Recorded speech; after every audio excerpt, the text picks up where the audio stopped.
What's up, guys? Tim Smart here alongside Josh Davis. Happy Wednesday, Wednesday Linc Live as we are finishing up the bye week. As Philadelphia, they haven't talked to us the past couple of days, Josh. They're finally going to practice tomorrow. We're going to have some fresh footage tomorrow, but it feels like Monday night against the Chiefs cannot come soon enough. It's the game of the year. It's getting a little bit of national media hype. It's not as much as I would have thought. Are you surprised by that? Yeah, I'm a little bit surprised. It's probably what you alluded to, or like you alluded to, with the fact that we haven't gotten much to go off of, because we were talking about this before the show. We've been texting all week of, hey, press conference, a soundbite, a clip, Nope. anything from the team. And it's like, hey, you know what? Good for them. I'm happy if we could get a bye week, get some rest, get players healthy, which we know that's happening. But yeah, it feels a little odd, not gonna lie. We're sitting here on a Wednesday when normally it's like, hey, we've had 1 or 2 days worth of news and stories and build up to the game.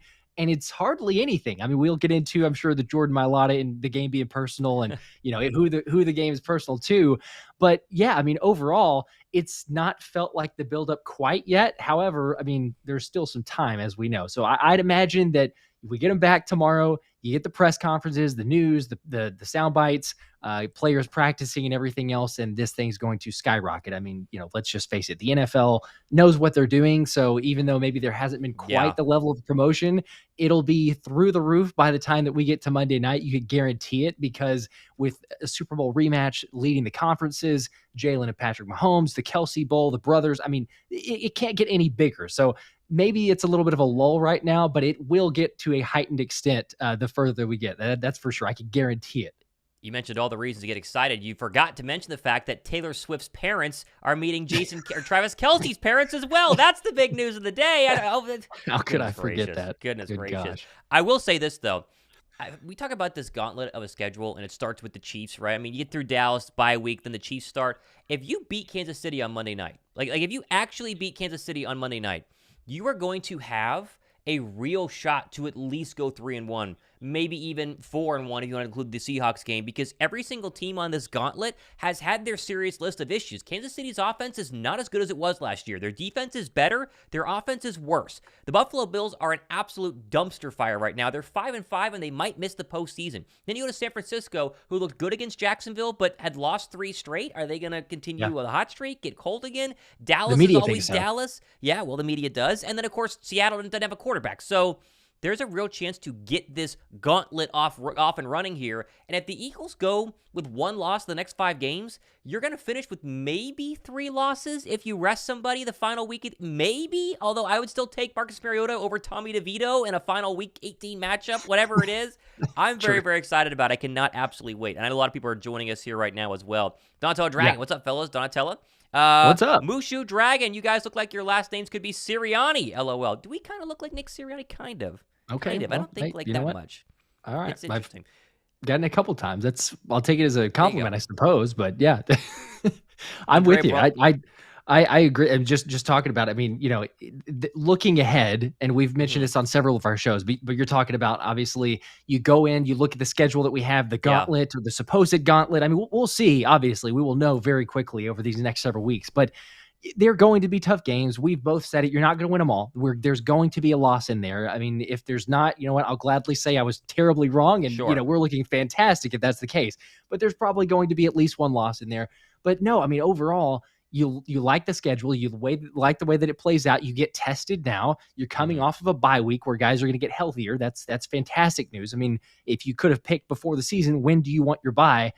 You're probably not picking a better matchup or a better time. You get it right after the Dallas game, get ready to go, get a little bit healthier. So I think it's a perfect setup there. The question really just becomes, like you're talking about, or kind of alluding to, I mean, who is that main competition? Because honestly, if you look at just the schedules, and I say who is that main competition, more so for the 1 seed. I don't mean necessarily for the playoffs, because if I was to pick a team, I don't think I would say Detroit is the top competition. Like, they don't scare me as much as some other teams might in the NFC.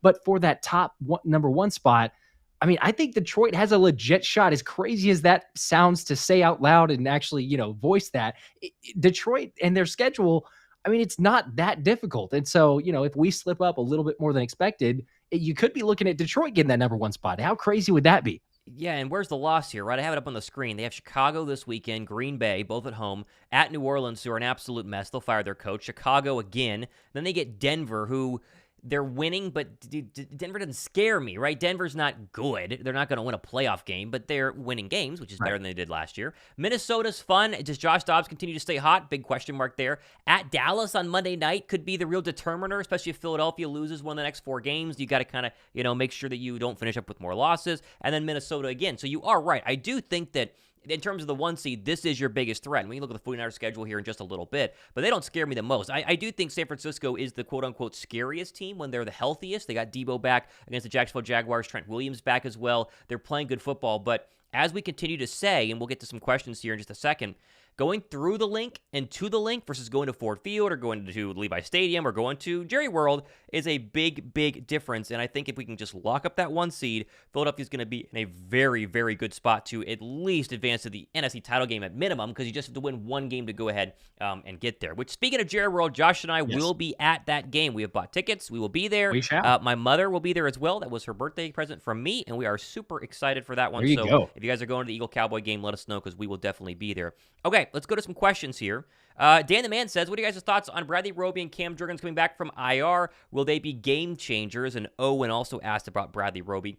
Roby, technically, if you look at his PFF grade, it's not that good. Like, it's in the, 40s cover grade? I think it's pretty low, but it's a very limited sample size, and I do think he will have an impact. He's built like a nickel cornerback, right? The problem with Eli Ricks in the nickel, he's not built like a nickel cornerback. Nickels aren't tall, long, lengthy. They're, outside guys. That's kind of what you expect. And while Ricks has had success against the more shiftier nickel cornerback players, like a CeeDee Lamb, or nickel cornerback receivers, slot receivers, like a CeeDee Lamb, maybe like a Deebo Samuel, he could struggle, and he did struggle in that Dallas Cowboy game, whereas Roby's more built like it. Now, he's a lot older, so we'll see if he can go ahead and sustain it and also get back to being healthy and stay healthy. But I do think getting Roby back, and Justin Evans, who we have completely forgotten about even existing, was very good and was on the field for a lot of the Eagles' turnovers early on in the season. I think both of their additions, at worst, are good depth pieces to have for a playoff run, but I think you're going to see them mixed in there because Desai has proven he's not just stuck with 11 guys. He rotates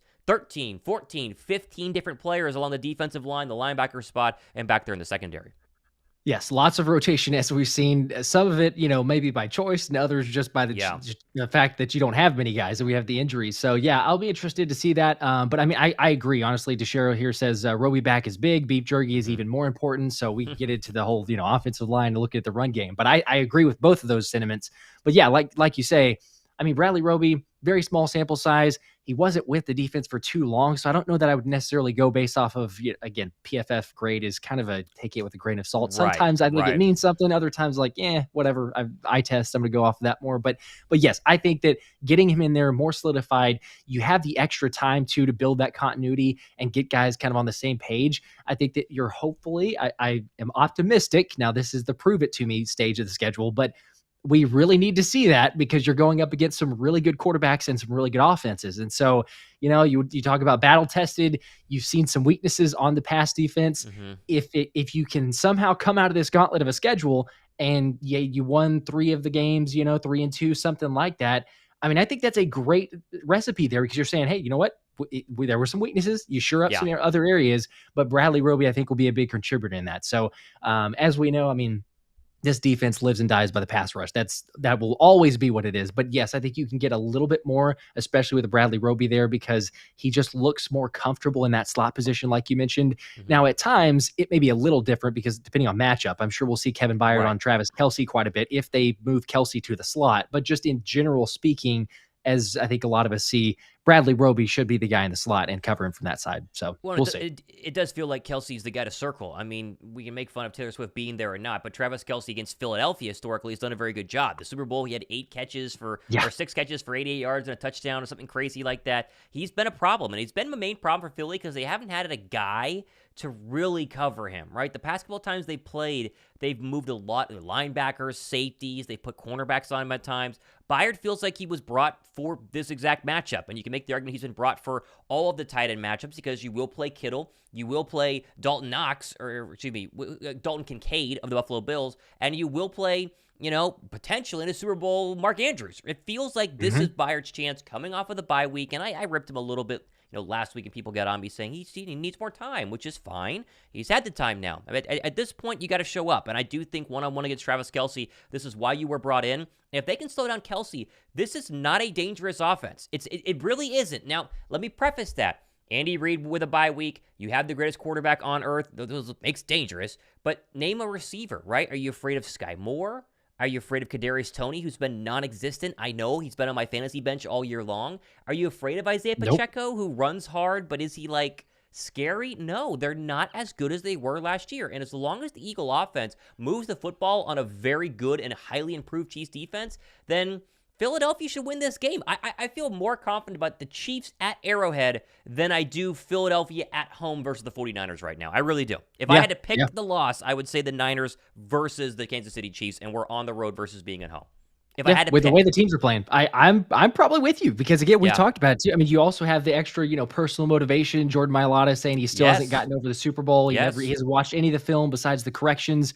And I mean, I don't blame him. Like, how many of us really have gone back and wanted to watch any of that? I mean, any part of it, even the Kelce doc. I will admit, I kind of suffered through parts of it, but I didn't watch the entire thing. But I know a lot of people, and you've probably seen him as well, in the comment section say, nope, I turn it off. I can't watch it. And I get it. So to have that extra motivation, I mean, Hassan Reddick also circled the calendar saying the Chiefs is one of the two games, the Niners being the other one because all the smack that they talk, but the Chiefs being the game as the extra motivation. So I think that, we come out. I mean, we've got, and by the way, real quick, if you haven't hit the like button, everybody please do that. Helps out with the algorithm. Andrea Bland says, hey guys. Hey, Andrea, what's up? Andrea, what's up?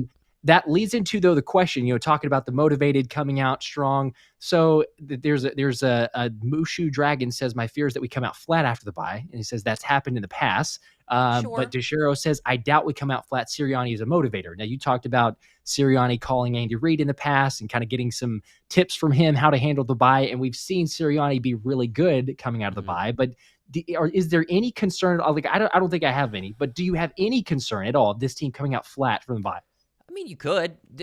It's so hard to know. And this goes back to preseason. Should you play people? Should you not play people? And Nick Sirianni said after the week 1 matchup against the New England Patriots, he will never not play his starters at least some point during preseason because he thought that they looked flat. Now, that's very different from not playing at all during preseason and training camp and, the summer versus playing 9 weeks, then taking 1 week off and then getting back into it. I don't think they'll be slow. Philadelphia has done a fantastic job the past couple of weeks behind Brian Johnson, who everybody was criticizing. Everybody and their mother, including us, were criticizing the play call for Brian Johnson. He has schemed up some of the best opening drives the past 4 weeks that we have seen, and really opening drives after halftime as well. The 2 points that Steichen was really good at, especially that third quarter drive. And it's been different. It's been a lot better. And so I'd be surprised if he does.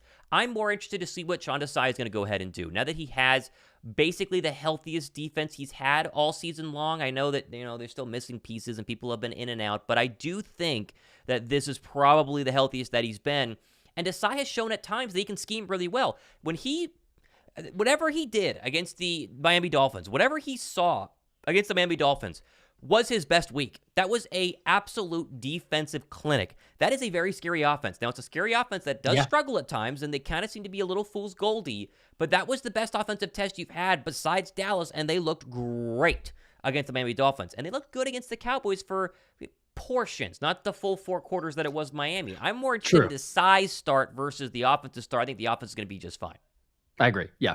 I don't think you're going to see too many of the trip ups. And to your point, I mean, the Eagles offense is number 1 in the NFL on the opening drive. If you look at the yardage wise gained, it is number 1 in the NFL. So to your point, I mean, the scripted, and as most people probably know, I mean, the first drive is scripted. It's completely scripted. You know what you're going to try to run, what you're going to try to do to move down the field. So kudos to Brian Johnson and Jalen Hurts and all the offense to say, here's what we're doing. Here's game plan to start out the game. Let's move down the field so they can get the ball moving. They're starting to be better in the red zone. That's a great news, because early on, I know the panic is like, oh my gosh, this red zone offense. And I would still hold to, I think we all would still hold to, the play calling was not great, but Brian Johnson, give him a little time. He's figured it out. It's been a little bit better. So I agree on that side. But yeah, with Desai, it's like we keep on talking about it.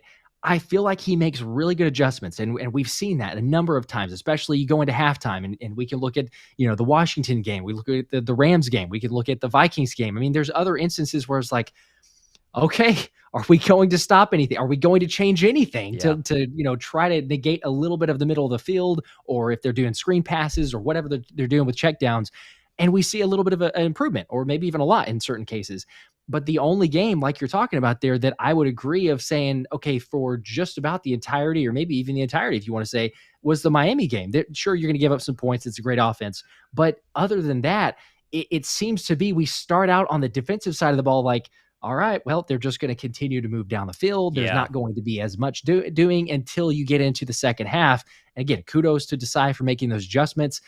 I wouldn't be surprised, honestly, if we see very similar. Because I mean, we know Andy Reid. You give him a bye week to prep and plan. Right. Like, I'm going to be surprised, honestly, if we get into close to halftime. We're like, wow, Desai's kind of shut down the Chiefs' offense. Like, if the Chiefs are going to score, I feel like it's going to be the first half before then Desai goes, okay, hang on, we need to change some things at halftime.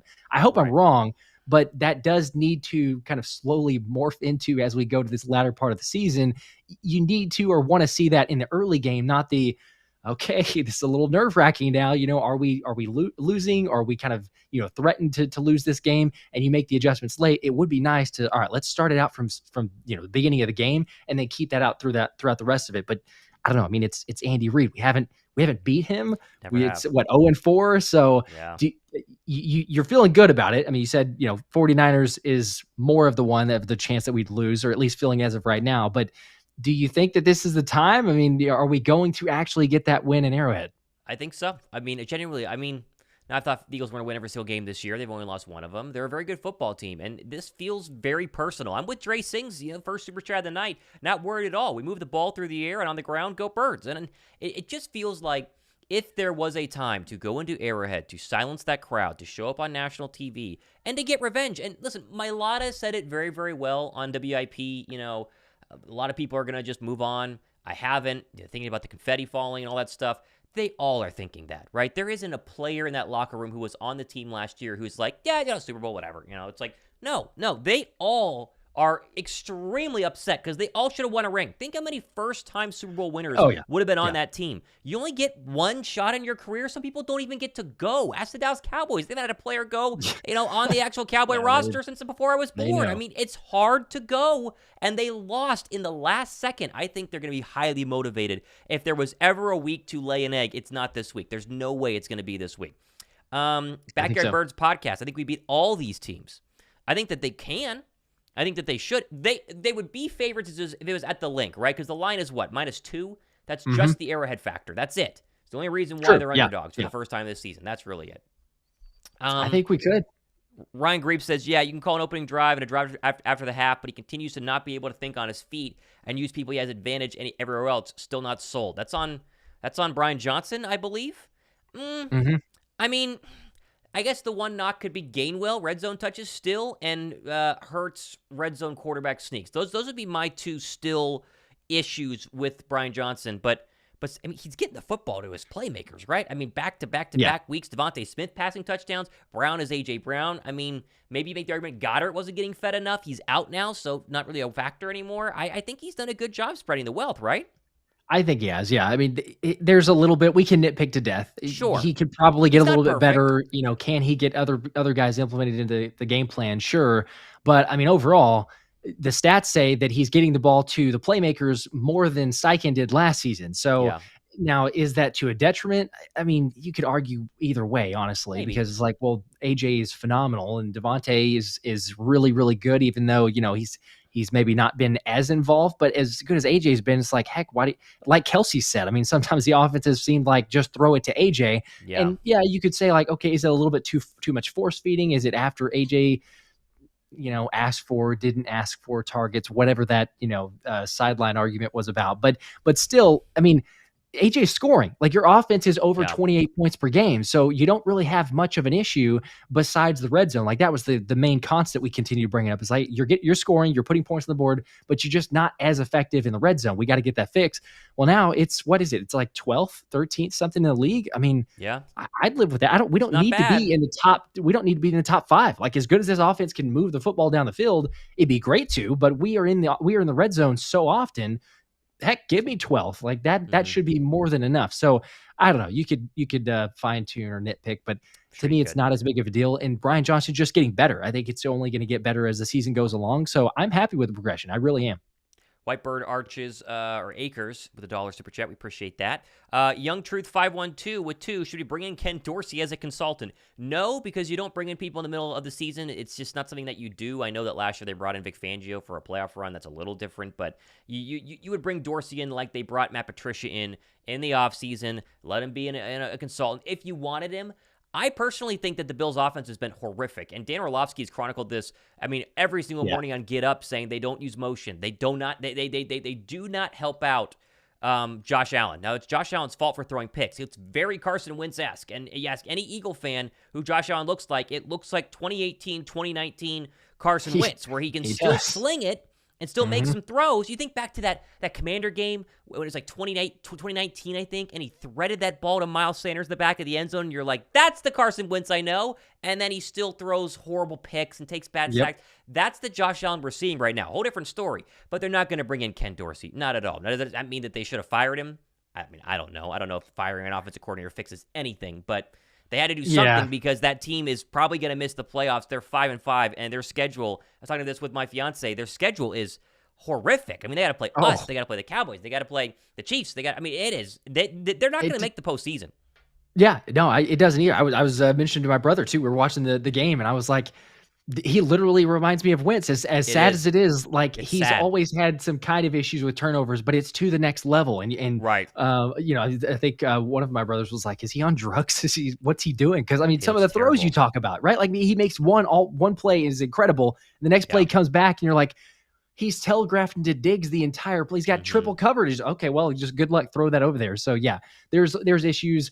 As we know, I mean, the franchise quarterback, the guy is going to be the last player you give up on or the last person you give up on. So whether it was Ken Dorsey fault or some of the blame, partial, whatever, I mean, they had to make a change because, you're sitting there at 5-5 going, we may not make the playoffs now. So I don't know. It's sad. We've seen that. Like you say, we're used to it with a Wentz, but gladly and thankfully we're not as much dealing with that, although we would say Jalen had some struggles early on with turnovers. He's done better as of late, and I think we're going to continue to see that, and probably due to just the comfortability of the offense. So kudos to Jalen, kudos to Brian Johnson, because I would say Jalen does look a lot more confident than he did the first couple games, whether it was the play calling or just reading or whatever, or even the injury. I don't know, maybe he's gotten a little more used to kind of managing or dealing with that.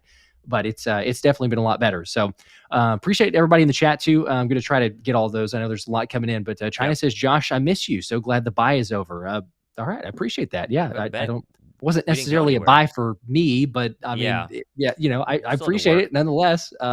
Also shout out to, I think it's Bzino28. I'm not sure if I'm saying that, but joined as a member. So welcome to the Let's Run It. There you go. Go Birds.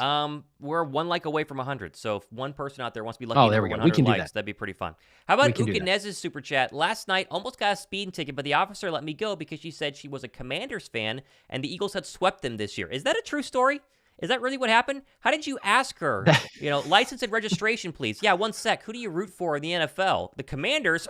We killed you guys, right? We wrecked you guys. I would love to know that. Yeah, that's interesting. That's fun, though. That's fun. Shane Baker, fly goes fly. Have you ever... There you go, Shane. What's up? There you go. What up, Shane? I was going to say, have you ever used your fandom? And maybe this is a good one for the chat too, but have you ever used or had your fandom work out in your favor? Not necessarily to the cop extent there, but in any way of getting anything at all? Nothing? No, I've only ever been pulled over. You want to talk about cops twice.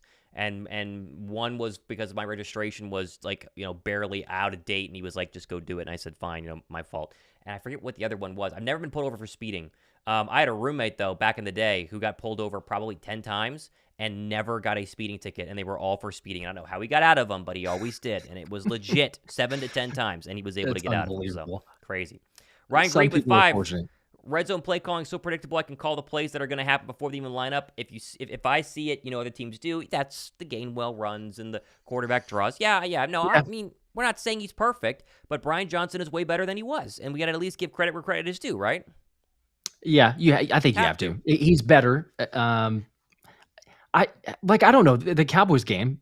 I don't know if that was as predictable. right? I Right, mean, and Gainwell it's had a gotten red less zone predictable. touchdown run. He Yeah. did. So It's that's the gotten hard better. part too. It's better. You're still going to see Gainwell in there probably maybe more often than we like, but Mhm. I don't know. It has certainly gotten better. So it's probably hopefully just in a continued upward trend at least. Definitely in an upward trend. You know, we need to talk about Jalen Carter. I know a lot of people are very hesitant to talk about Jalen Carter. Let's talk about Jalen Carter for a second, because I want to explain, because Josh and I both did a show on this, and I want to explain where we're at, because I thought we'd hear something today. If you don't know what happened, Jalen Carter, there were a couple of people on Twitter who said that they had sources, most likely cop friends or people that worked at the Target. You know, it's like, I know somebody who said that Jalen Carter was at a self-checkout at a Target in downtown Philly with a potential girlfriend.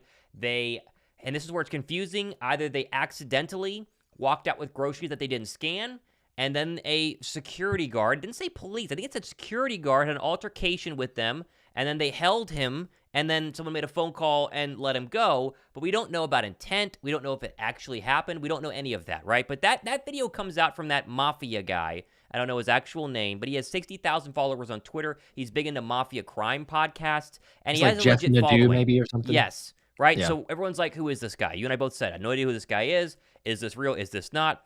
My show went out on, what was it? Yesterday afternoon.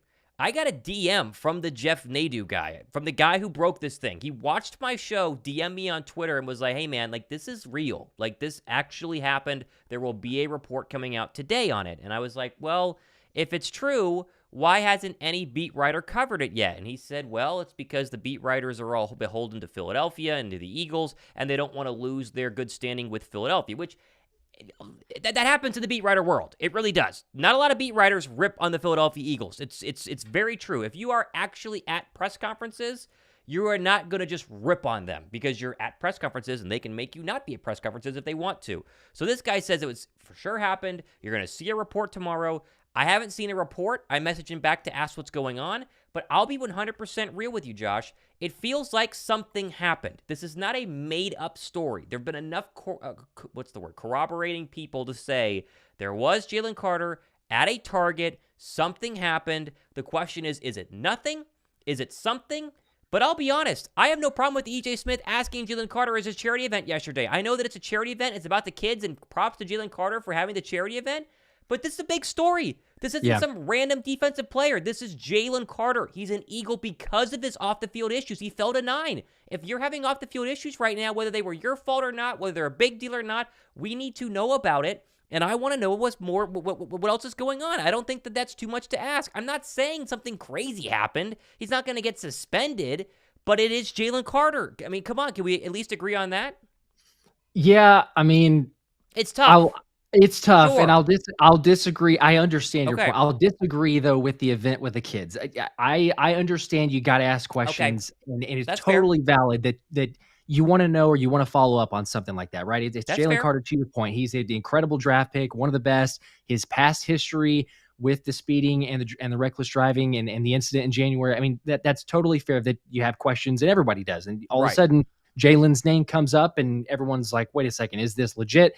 Now, the issue that everyone, I think, would attest to is in this age of information or lack of information, you can just blast something out there. Very and true. Who knows? Is it true? Is it not true? I don't know, because no one can officially prove it. So it's frustrating, because a lot of times it's like, man, even if someone's like, oh, I've got the report, or I'm going to get the report, it's like, I almost have to see visual evidence. Like, give me the video, let me see it. So I don't know. For that part, I'm like, a little bit skeptical until I actually see it. Now, again, to your point, I mean, there's starting to be more corroborating sources. So maybe did something happen?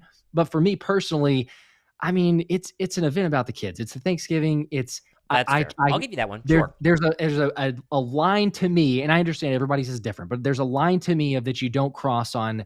This is, and I saw people saying, hey, this was a PR stunt. This was planned like at least a couple weeks or months ago. So this is not Jalen Carter like, oh my gosh, if it was true that he got caught or that there was something that happened, him going, hey, let's have an event tomorrow and give out meals to 150 kids. No, that didn't happen. So I don't know. To me, I'd be like, you know what, wait, because EJ Smith is very in tune with Jalen Carter. For those that don't Very. know, like EJ's done several features. I think he went to Florida and stayed with him, or like got to meet his family for multiple days. He has a great feature on the Inquirer about Jalen Carter. So if there's anyone who's in with Jalen, to like ask him after hours, text his agent, Sure. text the party, whatever. And then you can come back and say, hey, I reached out to so-and-so. They didn't give me a response. That's about the same as if you're at an event and then all of a sudden you make an event about, Jalen's potential incident or whatever happened there. So I don't know. To me, I feel like you could have asked at a different point. I still would like to know, but I think as we both have talked about, kind of behind the scenes, ultimately, is it a massive thing, because there's so much misunderstanding and no one has the full facts out? Who knows? Until we get an Right. official report, it's hard to make a case on either side, really. I don't know, because we don't have the visual proof and, no one's provided the official police report, I guess. Well, let's at least acknowledge what everyone else is saying in the chat is it's probably just a self-checkout not working. Jalen Carter's not stealing food, right? He got $27 million guaranteed or something stupid like that. He's not stealing food. I'm not saying that. No one's saying that. What I'm saying is that in the world of information, in the world of everyone trying to get a scoop, in the world of wanting to make sure that you are able to get clicks, where's the story on this, right? It's just strange. And my thing with the EJ Smith, and I don't want to talk about EJ Smith asking the question at, the Thanksgiving thing, because I agree with you, but Philadelphia doesn't go to the podium until tomorrow, right? And so in the world of trying to figure out what's going on, when else were they going to have a chance to ask? Because no one's been at the NovaCare complex the past couple of days. Even today, we didn't get a press conference today. I just want to know. I mean, to me, it feels like don't try and slide something under the rug, even if it's nothing. If it's nothing, then just be like, hey, here's what happened. It was nothing.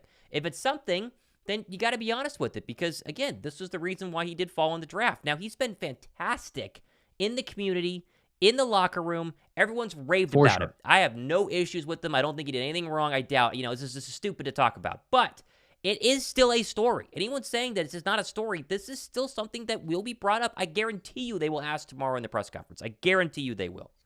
Probably so, yes. Because even after Jalen was drafted, Rube Frank was the one who had asked it almost immediately. I think the second or third question at press conference is, or to Jalen first. Then he followed up with Nick and Howie. But hey, how do you feel about the situation involving the incident in January? And again, I just.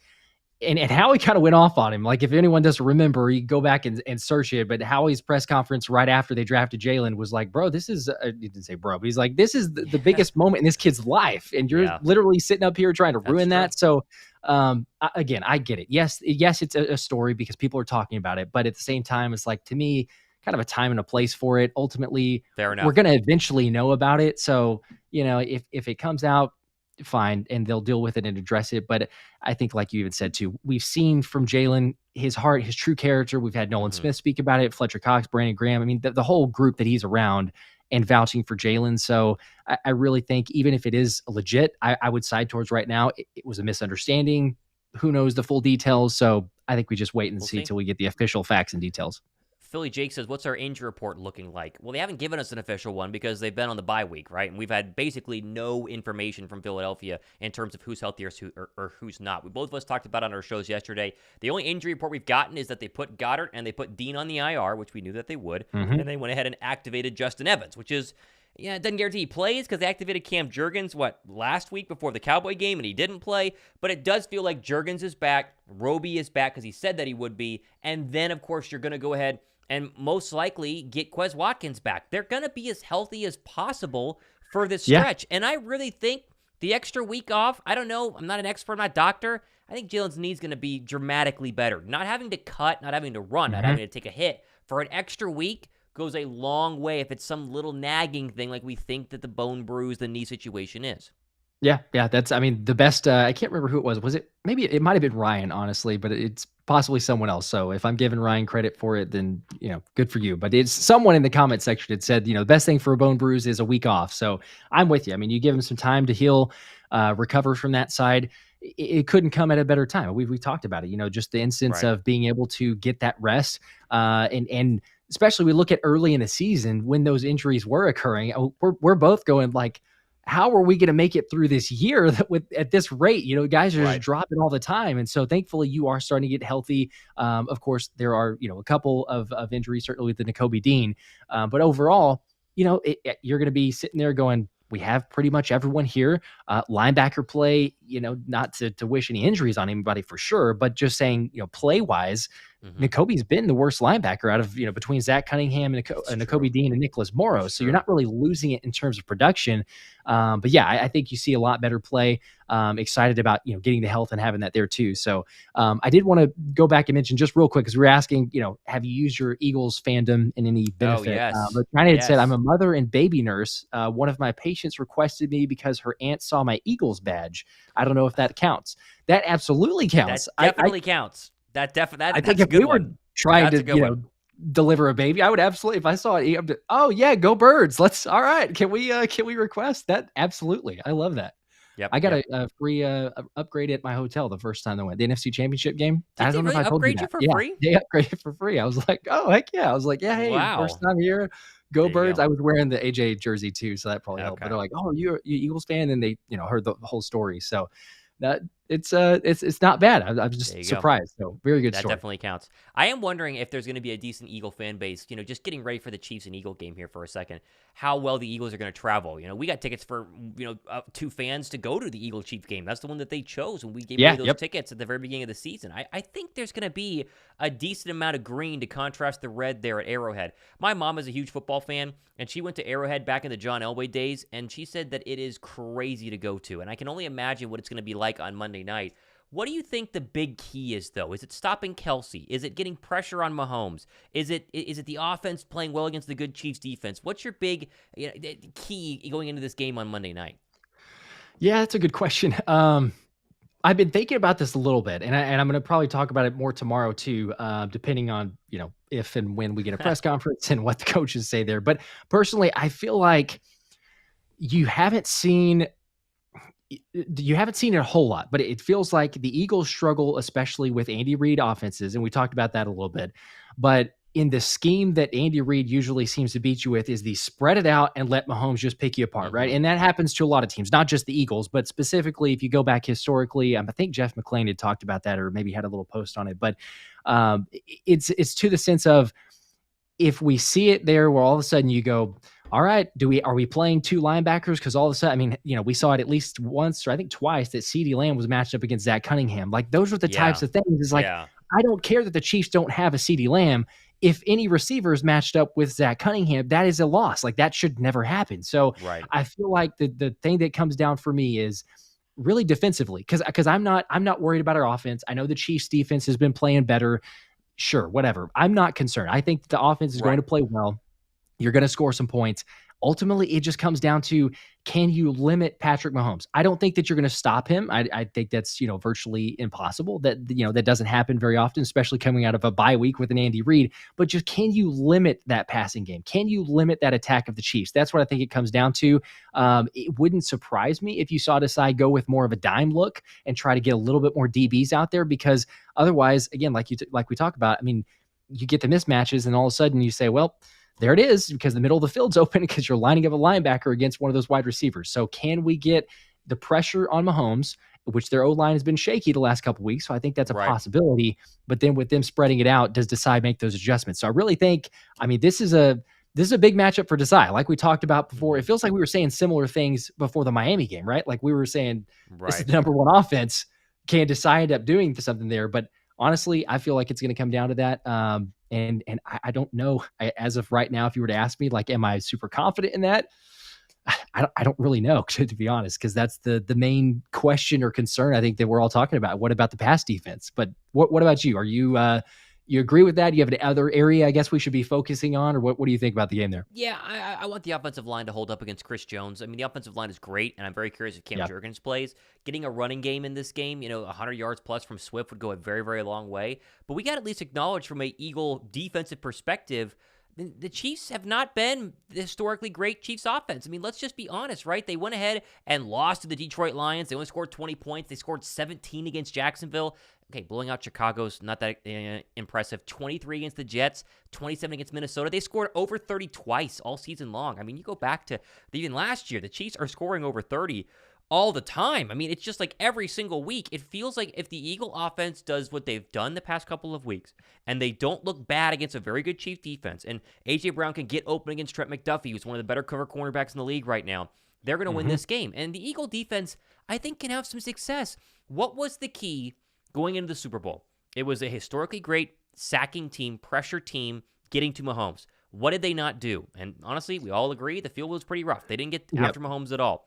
This is not Arizona's field anymore. I know Kansas City's field is not necessarily fantastic, but it's way better. Are you telling me Hassan Reddick's not going to show up? You're telling me Josh Sweat is not going to show up for this game?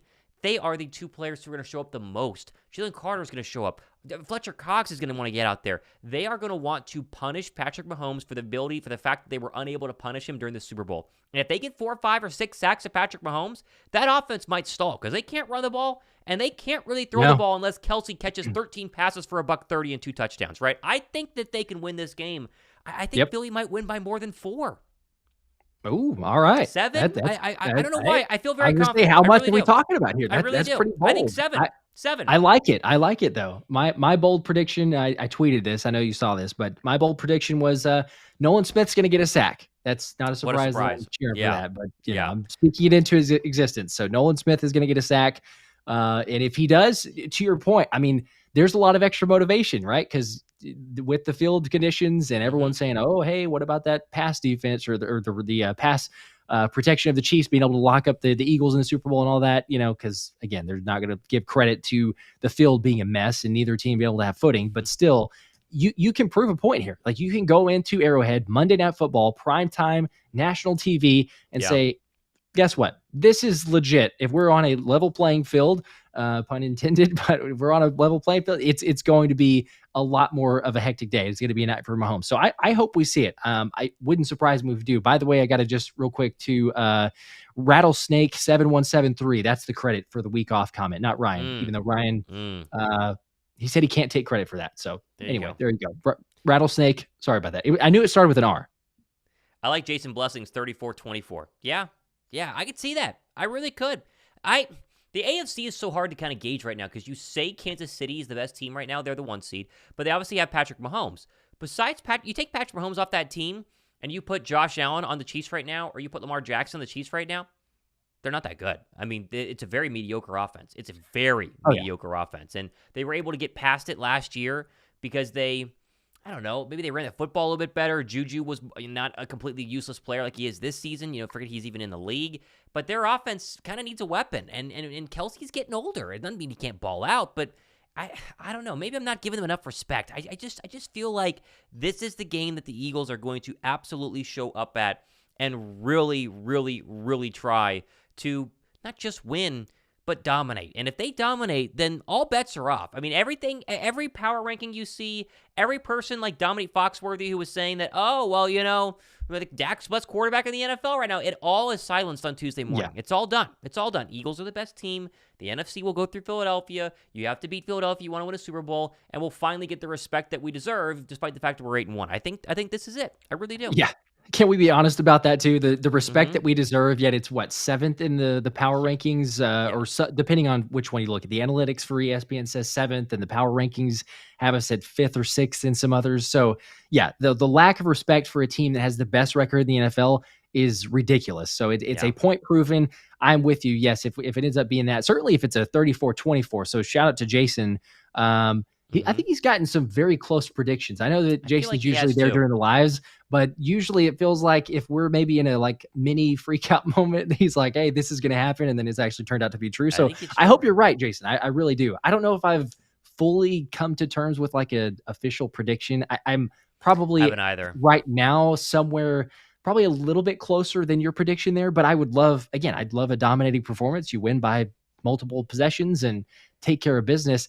I agree on paper, like you look at the team and like you're talking about there, I mean, it's just, there's not a whole lot of dominance. Like if you can slow down or you can shut down Travis Kelce, then where's the offense? Like what is Mahomes going to be able to do there? But I don't know. To me, it's the Andy Reid factor. Maybe that's just the pause or the cause for concern to say, we just haven't beat him yet. And you give him a bye week, we know how dominant he can be. So even though the pieces may not be fully there, I don't know. I'm hopeful. I'm thinking that we can win. I just expect it to be very close. I expect it to be a dogfight in that game.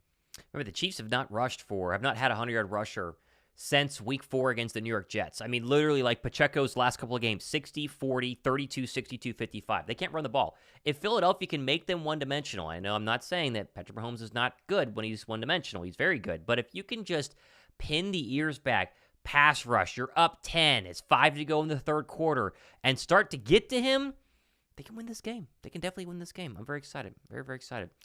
Keep a spy on Mahomes, bracket Kelce, game over, says Jason Blessings. That feels like the move. Now, if it was that simple, they wouldn't have multiple Super Bowls and, be the number 1 seed in the AFC right now. I mean, it's easier said than done. But, yeah, I mean, that does feel like kind of the way to do it would be bracket Kelce and make Sky Moore beat you, right? I mean, name another Chiefs receiver besides Kadarius Toney. Can you name one? Who's the other guy? Is Justin Watson still even... They have that Rice guy, don't they have the Rice guy? Rashee Rice, yeah. Rashee Rice, yeah. I mean, geez, we're really Noah Justin Gray. Watson was the other tight end, I guess. He's not really a receiver, but still, yeah. What's gonna happen? Yeah, I think we do rush a lot and control the game, says D. DeShero. The run game has been a problem for Philadelphia. It's not been good. It's not, and it needs to get better. And until Jurgens comes back and they still struggle, we can't fully say that the run game was broken until we do know that Jurgens is not the reason that they were actually good before he went out. I mean, that's the one missing piece right now is Cam Jurgens. We have to see Jurgens back in, and if they run the ball well, then Jurgens is the missing piece. If they don't run the ball well, then the run game is going to be a little bit of an issue going forward. Yeah, it's a good point. I mean, there's a lot riding on Cam Jurgens, whether he knows it or not. I mean, just to play is going to be great, yes, and I'm sure that he's not going into it saying, "Oh, I better fix the run game." Right. But still, it is an interesting piece, for all of us talking about it in the media and, just looking at the stats, because we know it's not been great. And we're hoping that the difference is going to be Cam Jurgens, because you can just see all the numbers whenever he was in the lineup. But I don't know. I do feel like it'll be better, but will it go back to where it was previously, like the exact numbers? I don't think so. I hope it does, but there's something to me that feels like it threw it a little bit off, and maybe it was Jalen's lack or kind of inability to run the football while he was injured, to kind of make it a little bit more one-dimensional. So when you're running the RPO, it's like, the defense knows he's pretty much not going to take it, and even if he does, he's not full speed. That's possibility there, but yeah, there's something that needs to change within that. But I am very interested. One of the kind of side stories of the game will be how good's the running game with Cam Jurgens in there. Not your typical Leo. Sorry, he says according to Nick, the run game was good. Is that Nick Wright? Nick Wright is the biggest Chiefs homer. No, I think it's Sirianni. Sirianni. Oh. Yeah, okay. he said he was asked kind of multiple times, and he was like, no, he's like, it's good. He said he kind of used the same Brian Johnson, extension of the passing game, and we've talked about that a little bit, but. I get it when it's like a quick toss forward, like that makes sense because that's basically a run, but it's counting as a pass. But a lot of the other times, I'm sorry, because I think was it Dan Orlovsky who had done the breakdown of RPOs and like Brian Johnson not using them near as much as Steichen did last year. Yeah, so I get that there's some RPOs, I get that throws it off, but overall, I mean, when Jason Kelce is saying there's a problem and kind of disagreeing, then I'm like, well, I'm probably going to lean with the offensive lineman who's in the trenches, realizing and understanding, hey, we're missing some blocks. Like there's opportunities that we as an O-line unit are not taking care of. So I don't know. I mean, I love Nick. I love Sirianni, the cheerleader that he is, the emotion, everything else. I mean, he gets the guys to buy in and all that. But sometimes, I mean, his job as a head coach is to just kind of like keep everything level. It's not a huge issue. It's not a concern. Whereas, the players involved in it, like Kelce, can sometimes get emotional. And he even said, he's like, hey, we need to get this fixed. So, again, you're coming off the bye, you're a little bit more healthy. You make some adjustments. I mean, let's also talk about, too, like the self-scouting that gets done. Every NFL team does that. A lot. But this is huge. You've got Sirianni and Brian Johnson who are saying, okay, we're going to scout Desai's defense and Desai who's going to scout Sirianni and Brian Johnson's offense and figure out the holes and the gaps and, hey, where do we get better? Where do we improve?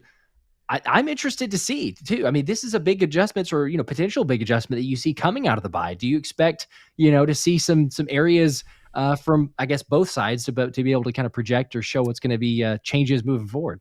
Yeah, I remember Sean Desai saying that he hasn't been able to couple weeks ago. I can't remember which press conference, but it felt like they're still working on installing some more stuff, right? Because it takes time to get defensive players comfortable with certain defensive play calls and defensive schemes. And maybe they have some extra stuff shoved up their sleeve to get ready for Monday night. If there was ever a game where you kind of pulled a Bill Belichick, who was always great at this until the past couple of years, at not doing what you would think that he was going to do, right? If the defense always plays zone, then he would play man against you. If he always played man, he'd play zone against you. It feels like if there was ever a game to really throw a wrinkle, to really look different than you had the first 8 weeks, it would be against Kansas City. And keep in mind, I mean, the low right now in Kansas City, I saw this comment from Michael H. saying it's supposed to rain. Yeah, it's supposed to rain, 65% chance at Arrowhead. The low is 34. Man.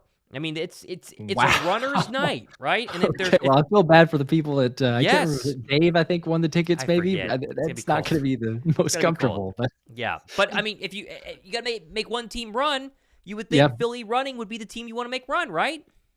Totally. Or you hope that would run. It should be, yes. Yeah. In years past, what we've seen this O-line unit with Stout, that is absolutely setting up for success. That's totally what you want the game to be. If you have to run the football, for sure. Hopefully we see it. You know, you get a little bit of changes in there. I don't know. I saw comments earlier too. This always comes up every time we talk about the running game. But Rashad Penny, I mean, we saw 2 carries against Dallas. It had one that was pretty good, I guess. But they're not saving him for a postseason run. They're not saving him for later in the year to all of a sudden, we've got a fresh running back. This dude is just. They just don't like what they see. Like, let's be honest. Like, they just don't like what they see enough to get him out on the field for a Kenny Gainwell or for DeAndre Swift and or a Boston Scott for that matter. I mean, the only reason that he got on the field was Boston Scott out for a personal reason or personal issues. So, I don't know. I would love to see it. I'd love to see more of maybe not a full game, but more of a complete game where you let him stay in for a series or more. To get a little bit more of a flow to say, can we even answer that question? But evidently, from what they've seen just in practice, that's enough to say, no, we like what we have. We're not going to go with it. I think it's his speed. I think it's his initial burst that's the problem. You go back and watch the Seattle film, that's what he was good at. He was thick, and he was rumbling and stumbling, but he would find a hole, and he'd be 30 yards down the field in a blink of an eye. I haven't seen that, and I know that Ryan just mentioned he's had 8 snaps this year, so, how much time have you had to actually see it? But that would be my guess, is it's just like, okay, there's a hole. Can you get through it fast enough? He's not able to do it faster than Kenny Gainwell or DeAndre Swift. They would play him if he was better than those two, and it's that simple. And I'll be honest, I think Philly will probably draft a running back in this coming draft. I don't think Swift's been as crazy as we thought he was the first couple of weeks. He has 100-plus yards a game. It's like, he's the greatest thing in since sliced bread. And then since then, he's barely gotten over 60 a game, and you can make blocking can be a thing. I think they probably draft a running back. Gainwell's clearly not the answer as RB1. But if there was a game where you needed them to be great, this is going to be the game. I really, really hope so. Yeah, definitely need the running backs to play. And I guess to the point here, DeShero says he can't block, period. And that's true. I mean, in the very limited sample size that we've seen, but you could go back to Seattle. I mean, Penny's not a great pass blocking or protecting the quarterback type of back. So, I mean, I get if he doesn't see the field too much, but I mean, if you're talking about a cold, freezing rain type of game, I don't know if there's ever a game to throw him out there to potentially have him active. I don't know. It makes sense to me. Just, play him a couple carries, even if it's just 4 or 5 carries, something like that. But yeah, the running backs in general, they haven't been too great. Like you say, even DeAndre Swift, he had some really good games early on. It's hard to tell. I think a lot of us realize that, but it's hard to tell a lot of times with a running game. Is it the O-line? Is it the running back? Is it a combination of both? Right. I mean, it's hard. Heck, we can look at Miles Sanders, who I wasn't the biggest fan of Miles Sanders, even whenever he was here. But, I mean, point proven, the O-line really helped him to become what he was versus, you have him over in Carolina and they don't even really want to play him. So I think it's always those are in tandem so much. And, running backs are slighted for sure, without a doubt. I mean, running backs should be paid more. They're used incredibly, and then all of a sudden they're just discarded. But still, it's like, to what extent is that on the O-line and what extent is on the running backs? I think it's a little bit of both, but, we'll probably see or hopefully have a better answer like we've been talking about once Cam Jurgens goes in there. Hopefully a little bit better holes, maybe better blocking, but we need that for sure with the game the way it's going to be. Young Truth 512, $2 super chat. Shout out to you. Take care of the ball. Take less penalties. LFG. It's that simple. I like that. Sounds good to me. All right. Vanny, shout out here for 2. Penny's the key. Dak is half the man his mom was. Okay, well, I don't know about that, but I don't know if Penny's the actual key. I don't know if Wow. Rashad Penny's the secret to winning the Super Bowl. Well, I think he's going to be fine. And the real MVP just said the Jets just released Michael Carter. What about picking him up? Well, the Cardinals did, so you can't. But Philly, right. there are plenty of people who would love to be an Eagle right now that the Eagles don't want to sign. So if they needed him, they would. Yes. Yep. That is very true. John Doe says, what about the Bill Belichick to the Commanders rumors? I would never give Bill Belichick the keys to my organization after what I've seen the past couple of seasons. I mean, he has maybe the worst draft class in recent history last season. Go look at the Patriots draft class. It's one starter and the rest are absolute garbage. And he's the GM. Like, he has never drafted a good quarterback besides Jimmy Garoppolo. He's never drafted a good wide receiver. I mean, I'm not going to take away from the fact that he was great when Brady was there and it was a good combination. His defenses were really strong. I would never want Bill Belichick running my office, running my organization at his age with his recent record, especially if I had draft picks. No thanks. I hope he goes to the Commanders because it's not going to make a difference. He is done, and he should really retire and live with the legacy that he built when Brady was there. Yeah, yep, I'm with you, and that'll start the argument or possibly the comments, as we're already seeing. DeShero says it was Brady, not Hoodie, and then who was it that had the dynasty? There's some of both probably, but yeah, I'm with you. At this point, whether it's just being in it too long, not making a stance, or just not being able to do anything, I would be happy as well. Go to the Commanders. To me, Belichick is not the intimidating coach that he once was. If you have a one game that winner take all, but the problem is you can't win the games during the regular season to even get to that point. So to me, sure, you know what? If the Commanders want to trade away assets or just figure out a way to get Belichick or whatever, not too concerned about it. Yeah, well, listen, anytime you can't draft to save your life is a big problem. In a modern NFL where you are paying quarterbacks a lot of money, you have to hit on draft picks. You have to hit on Jalen Carter and Nolan Smith and Sidney Brown and Tyler Steen. You don't hit on those players, you're in big trouble. Howie's hit on them recently. Other people haven't. Big difference why. Ryan Grebe says, any running back will look bad when they don't get touches. How many touches has Swift lost since his huge weeks early on in the season? True. But you do have to make the most of that. I'm very, very behind the idea that you have to get momentum as a running back. You have got to show that you are continuing to make positive carries. And they've tried to get Swift going, and he hadn't been able to. And I'm not blaming Swift for that. I'm blaming the offensive line as part of it. I think it's 50-50. But it's not like Swift is busting 20-yard runs. He hasn't had a 20-yard run in feels like forever. We need to get back to that. And whether it's the offensive line fault or his, I don't know. But I do think that Swift is not the same player that he was earlier on, and he's not this superstar steal running back that we thought he was for a mid-round draft pick when we got him from the Detroit Lions.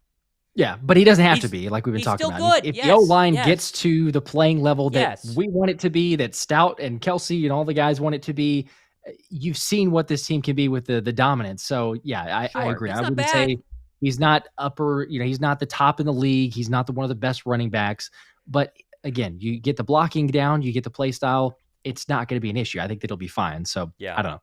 It's Xavier Ragland with the $1 super chat, and then I followed it up with a comment here. So it says, we need a faster running back and a Kelce 2.0 come draft time.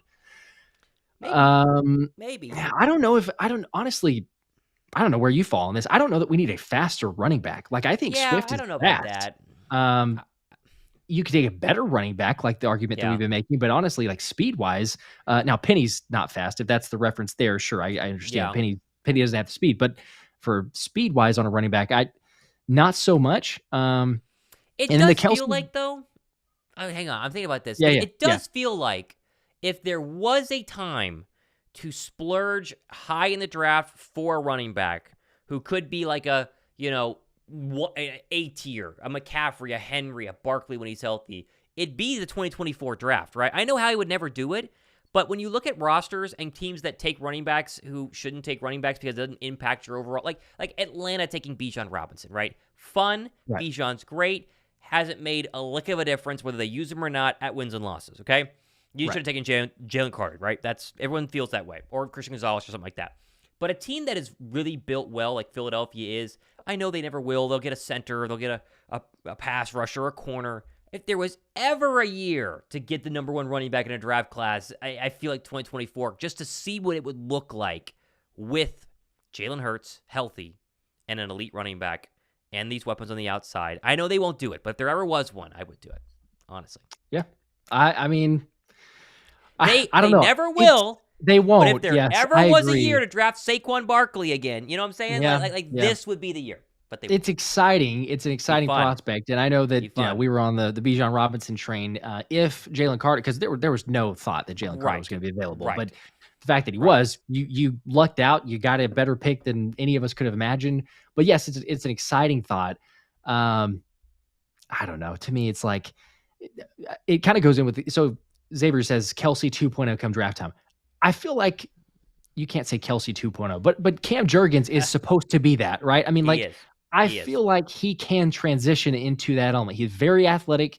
He will move to the center position. That's what you've groomed him for. Very smart. Kelsey's hyped him up, said he could be able to take over. He could be a good center when the time comes. So I think he's played well at guard, but the idea, the goal, the thought in this is he slides over to center. So I don't know necessarily you draft a Kelsey 2.0. Now, I would say possibly draft a Lane Johnson 2.0 because Yes. timing wise, And they probably will. that would be where I'd want to go because you never know with the lineman how long is Lane going to keep playing, and plus it's I guess it's the idea of buying a car, right? It's better to buy a car when you don't need one rather than showing up to the lot and saying, "Hey, I need to buy a car." Like it's not Yeah. going to work as good in the draft. So I say you go with that. Realistically, I mean, it feels like we know how he goes with the trenches. So it seems like he would just either go with an O lineman, maybe a D lineman. But yeah, I mean, I'm with you. It's fun to pick the skill players. It's fun potentially to add to the roster with a, predict or with not a predictable pick and get an offensive playmaker. The problem is there isn't one in this coming draft, right? Like Blake Corum, he's probably the best running back in this entire draft. It's not like there's anyone. Bijan Robinson, Saquon Barkley, Derrick Henry, they're not in this draft, and that's kind of the bummer part of it. But I don't know. I just see the potential. They will take a right tackle or they will take a cornerback. That seems to be. And honestly, this past draft class, if you could duplicate where you have, what was it, Christian Gonzalez went 17 or something like that, and then the guy from Illinois went, kind of back there as well, and they're really, really good. That's who you feel like they would reach for and move up from 32 to go get, because then you get a starter level cornerback who can play right away. But again, it's not draft time yet. We'll talk about that in a couple of months. So, a couple more questions here. We'll wrap it up. We're over an hour. Vandy says Penny Swift 2-back would create havoc. They did start to kind of give us the Swift Gainwell 2-back, and then a nice run on that against Dallas on the right side. But yeah, I'm all for it. But will they? I don't know. We'll see. I love having two. I think 2-backs on the field at a given time is always dangerous, but the Eagles, for whatever reason, don't do it as often. But, I'm all for it. I'm all for it. Yeah. I mean, I think we've seen a little more creativity. We're talking about Brian Johnson and the difference that we've seen or the progression that we've seen throughout the year. So I say anything that throws off the defense, obviously get those playmakers involved. That wouldn't be surprised. It'd be nice to get some guys in there. But yeah, I mean, overall, like we've been saying, I'm not really concerned with the offense. Like it's really the defensive side of the ball at this point. When we're scoring enough points, if the defense can take care of business, and also let's give credit too. It's not only that the offense is scoring, the offense is taking forever, like in a good way, but they are taking forever on these drives where all of a sudden, like, we're doing the live show or the live games, which by the way, if anyone's here and has not checked out the live streams, we live stream during the games, have a blast. We nearly had a heart attack, as probably everyone did in the Cowboys game, but come hang out Monday night. But yes, during those, I mean, you see it all the time. We're sitting there going, wow, well, a quarter's almost over because you just had an 8-minute drive all of a sudden. So that helps out the defense. It really just comes down to, can the defense get a few more stops, make those adjustments maybe earlier in the games, and then also can we get a few more turnovers? Because what was it, like the first 2 or 3 games we're going, hey, this is very opportunistic defense. And then as of late, I mean, you can technically count it. Yes, the Eagles got that last forced fumble or fumble recovery by Reed, but that was, I mean, it's kind of a luck turnover. I don't really call that a forced turnover. It's the last play of the game. CD's got to toss it somewhere. So overall, I mean, couple turnovers in like 5 games? That's you'd hope to see a little more. So maybe we get that in the second half here, especially with the gauntlet coming up. Andrew says with 10, Andrew, we appreciate that. Shout out you. Trey Benson or Milton from Georgia are running backs I'd like how to draft. We all know he's going to go get their heir apparent to Lane, an edge rusher. We all like Trotter. He's a day 2 pick. I think Trotter is a day 2 pick. I know he's like the sexy name. He's like, oh my gosh, Jeremiah Trotter, which I agree. I think it'd be fantastic. But we're so far away, man. We have got to get through February, March to start actually Yeah. talking about where are you drafting, what do you Oh, yeah. need? Yeah. Where are you at in terms of, did you win a Super Bowl? Did you not? It's all going to come there. So, But for all right, people who are curious, the game plan, the sure, schedule is sure. we are gonna go to the Super Bowl. We'll speak it into existence. We're gonna go to the Yep, Super Bowl. We're gonna win that. We're gonna have a yep. massive draft coverage, and we're Mm-hmm. gonna have a blast. We're gonna have a party. We're gonna draft Jeremiah Trotter and everybody else that we want to. So Yep. that is the goal. Place to be, right here. Place to be. Make sure you guys sub to both channels here. We'll do one or two more, and then we're going to go ahead and wrap it up. Slay had that pick six, then disappeared. Yeah, boy, pick six in this one. He'd love to get one on Patrick Mahomes. Mahomes has thrown Oh a gosh, couple. yeah. He's thrown a couple. He You has. look back at Hey, the he's Denver game. turning it He's over thrown quite a a bit. couple. Am I too confident? I feel like I might be too confident. Are you? I don't know. I don't know. I mean, I like the confidence. To me, it's like there's, I don't know, even last season, like maybe it's just the bias or whatever, but I feel like going into the Super Bowl last year, like there was not, last year was more of a, and I texted you this before we made the playoff run. I was like, I think we'll win one playoff game because it's the Giants. Like that's going to be easy. But then I was like, after that, I don't know. I'm still trying to figure out this team because we had all these good wins, but then I was like, are we slipping up? Are we having some struggles with the offense a little bit? Because again, Jalen hurt and then come back and struggle against the Giants to get into that one seed. Mm-hmm. There were just little questions. So even going into the Super Bowl, it was like, yeah, but it's Patrick Mahomes, it's Andy Reid. I'm like, yeah, there's a little skepticism, but I don't know, the second matchup now and the fact that we should have won that game, it was so close, the dominance, and then like we talked about, I mean, there's not the names that really scare you at all. So I don't know. I could see being confident. I keep coming back to the only thing that gives me pause is just the fact that it's Andy Reid and there's just not been the success there against him. So I like the confidence, but I feel like I'm at the point where like we will win, but it'll be an extremely close game. I think it'll be a really, really close one. Let's wrap up with score predictions. I say 27-21. I think they win by 6. By 6 points. I like it. Yep. Man, what am I going to go with here? I'd say probably, I may say 24-21. Okay. Use relatively the same score, but I think it'll be a field goal. There you go. All right. We're going to wrap up for the evening, gone for over an hour. Be sure, of course, to be with us on Monday evening. We're going to be live for a pregame, live during the game, live after the game as well. It's the best watch party, trust me, you can possibly watch. It's going to be a bunch of fun. And we're going to have shows again. There were no shows by either myself or Josh today. Wasn't much going on. They're back at the podium tomorrow. Be sure to sub and look for our shows the rest of the week. It's going to be a whole bunch of fun. So for Josh Davis, I'm Thomas Mott. We sign off. See you guys on Monday night. Go Birds. We'll see y'all. Go Birds.